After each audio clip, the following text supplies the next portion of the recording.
Sinampahan naman ang reklamong perjury ni Vice President Sara Duterte ang self-confessed bagman umano na si Ramil Madriaga. May patunay raw siya na wala silang personal na ugnayan ni Madriaga. Live mula sa Taguig, magbabalita naman ang ating mobile journal na si Arles de los Santos. Arles, anong update dyan?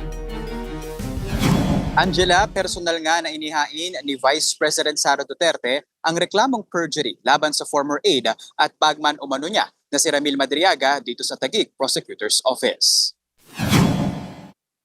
Kasama ni VP Sara ang 5 testigo at legal counsel na si Attorney Paulo Panelo Jr. Gate ng kampo ng bise, hindi totoo ang salaysay ni Madriaga noong November 29, 2025 na tumanggap umano siya ng pera mula sa POGO operators at drug lords upang pondohan ang kandidatura niya noong 2022 elections. Nanindigan silang walang profesional o personal na relasyon ang bise at si Madriaga.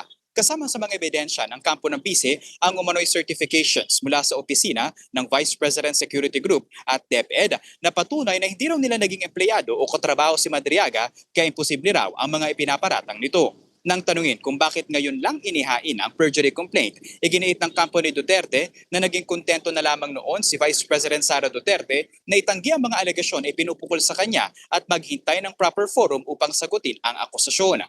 Ngayon, handa na raw silang maghain ng reklamo sa iba pang gagawa ng peking storya. Sa isang pahayag naman, nanindigan ang kampo ni Madriaga sa katotohanan ng kanyang salaysay at handa raw siyang patunayan ito. Dagdag pa nila, seryosong kaso ang perjury at hindi ito dapat gamitin upang manindak, gumanti at patahimikin ang sinuman. Mahalaga rin daw na tignan ang timing ng pagsasampa ng kaso kung saan matatandaan na kasama ang affidavit ni Madriaga sa ground for impeachment laban kay Vice President Sara Duterte.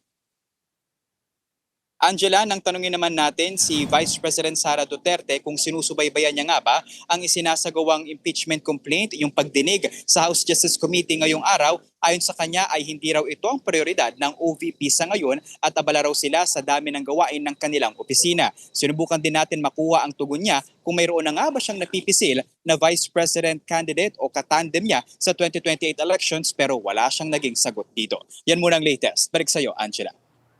Maraming salamat, Mobile Journal, Arles de los Santos.